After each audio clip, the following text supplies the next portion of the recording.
सभी को नमो बुद्धाय। जय भीम, जय मूल निवासी, जय संविधान।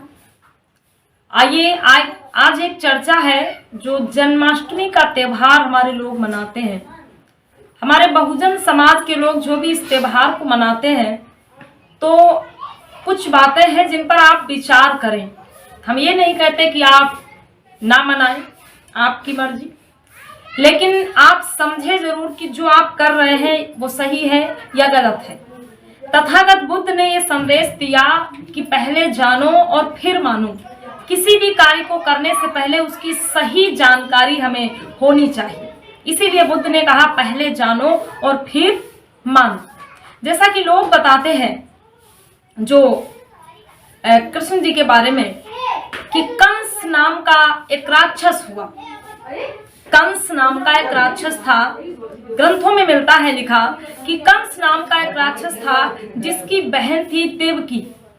और जिस समय वो कंस नाम का राक्षस अपनी बहन देवकी को ससुराल भेजने के लिए जा रहा था रथ पे बिठा करके, उसी समय एक आकाशवाणी होती है कि ऐ कंस, जिस बहन को तुम इतना प्रेम दुलार कर रहे हो, अरे इसी बहन का 8वां पुत्र तुम्हारा काल होगा। अर्थात तुम्हारी बहन देवकी का 8वां पुत्र तुम्हारा काल होगा। ये तो आप सभी लोगों ने देखा भी होगा, सुना भी होगा, कहानियों के माध्यम से, ग्रंथों के माध्यम से पढ़ा भी होगा और कैसेटों के माध्यम से, फिल्मों के माध्यम से देखा भी होगा। अब विचार करने योग्य बातें ये है कि कंस को बताया जाता है कि वो राक्षस था। तो जब कंस राक्षस था तो भला उसकी बहन कौन हो सकती है? कंस तो राक्षस था, लेकिन उसकी बहन को क्या बताया जाता है कि वो एक सुंदर राजकुमारी थी। अरे जब कंस राक्षस था तो उसकी बहन भी तो राक्षसी ही होगी। आप स्वयं विचार करें ये बात सही है या गलत है। लेकिन नहीं, फिर भी लोगों ने कंस को राक्षस माना कि हाँ कंस गलत था, उसको राक्षस माना। लेकिन उसकी बहन जो थी, भाई उस पर भी आप विचार करें कि जब एक राक्षस की बहन है तो वो कौन हो सकती है।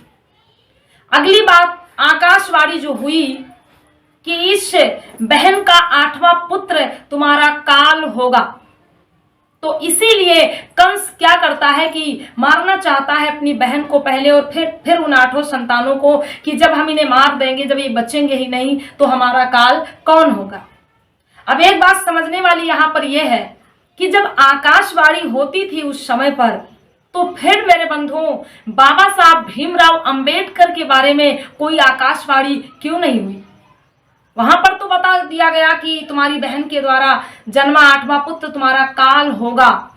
लेकिन बाबा साहब अंबेडकर का जब जन्म हुआ या जब उनका जन्म होने वाला था, तो उस समय पर कोई आकाशवाणी क्यों नहीं हुई कि बाबा साहब भीमराव अंबेडकर नाम का कोई व्यक्ति होगा जो इस समाज में फैली हुई अव्यवस्था, असमानता, छुआछूत, भेदभाव आदि को मिटा करके इस देश में समता, समानता, बंधुता कायम करने का काम करेगा और इस देश में शोषित, पीड़ित, दबे, पिछड़े वर्ग के लोगों को, जिन्हें अछूत कहा जाता है, जिन्हें शूद्र कहा जाता है, जिनका कोई सम्मान नहीं है, ऐसे लोगों को इज्जत और सम्मान भरा जीवन देगा। ऐसा कोई बालक होगा, जन्म लेगा। ऐसी कोई भविष्यवाणी, आकाशवाणी नहीं हुई मेरे बंधु।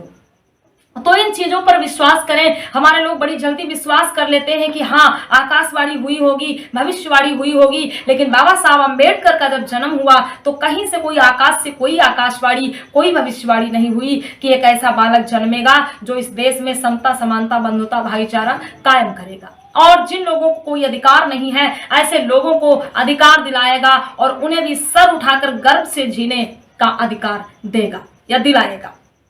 तो आप इन बातों पर विचार विमर्श जरूर करें। एक बात और, जब जन्माष्टमी आती है लोग मनाते हैं और कहते हैं कि रात के 12 बजे कन्हैया जी का जन्म हुआ। अब विचार करिए कि कन्हैया जी का जन्म कब हुआ? द्वापर में। और घड़ी का आविष्कार कब हुआ? इसी कलयुग में। तो जब घड़ी का आविष्कार कलयुग में हुआ तो फिर द्वापर में ये कैसे पता चला कि रात के 12 बजे ही जन्म हुआ? एक बात और सोचने वाली है। आप सभी लोगों ने अपने बड़े बुजुर्गों से सुना होगा कि पहले के समय में जब घड़ी नहीं थी तो लोग सूर्य की रोशनी देखकर, सूर्य की दिशा देख करके समय का अंदाजा लगाया करते थे। और जिस दिन बादल छाए होते थे, सूर्य नहीं दिखाई देता था, उस दिन समय का अंदाजा लगाना कठिन हो जाता था। तो आप इन बातों पर विचार करें कि जब उस समय पर घड़ी थी नहीं, क्योंकि जन्म कब हुआ? द्वापर में, और घड़ी का आविष्कार कब हुआ? इसी कलयुग में। तो जब उस समय घड़ी थी ही नहीं, तो फिर ये कैसे पता चला कि रात के 12 बजे ही जन्म हुआ? आप इन बातों पर विचार करें, विमर्श करें। इसीलिए मैंने पहले बताया कि तथागत बुद्ध ने कहा है, पहले जानो और फिर मानो। आप कोई भी त्योहार मनाइए, लेकिन उसका रहस्य जरूर जानिए कि जो हम कर रहे हैं, जो हम मना रहे हैं, ये सत्य पर आधारित है या नहीं। बुद्ध ने कहा सत्य को मानो और जो असत्य है उससे दूर हो जाओ। तथागत बुद्ध ने एक और संदेश दिया कि जो बात इतनी मोटी किताबों में लिखी है उसे ये समझ के मत मान लेना कि ये बात बहुत मोटी किताब में लिखी है तो सही होगी। उसको भी किसी इंसान ने ही लिखा है, और बड़े बड़े विद्वानों से भी गलतियां हो जाती हैं। कोई बात हजारों सालों से चली आ रही है तो इसलिए मत मान लेना कि ये हजारों सालों से होता चला आ रहा तो सही होगा। बुद्ध ने कहा किसी बात को हजारों लोग मानते हैं तो ये समझकर मत मान लेना कि इस बात को हजारों लोग मानते हैं तो ये बात सही होगी। किसी भी बात को सुनकर विचार करके अपने बुद्धि विवेक की तरक की कसौटी पे कस के देखें। अगर वो बात बुद्धि विवेक की तरक की कसौटी पे खरी उतरती है तो उस बात को मानने का काम अवश्य करें। तो मेरे बंधुओं, जो लोग जन्माष्टमी मनाते हैं इन बातों पर विचार जरूर करें कि अगर कंस राक्षस था तो उसकी बहन कौन हुई, और उस बहन के द्वारा जो संतान जन्मी वो कौन हुई। और रात के 12 बजे जो लोग कहते हैं कि जन्म हुआ, तो विचार करिए जन्म द्वापर में हुआ और घड़ी का आविष्कार इसी कलयुग में हुआ। जब घड़ी थी नहीं तो फिर कैसे पता चला कि रात के 12 बजे ही जन्म हुआ? आप इन बातों पर विचार जरूर करें। पुनः नमो बुद्धाय। जय भीम।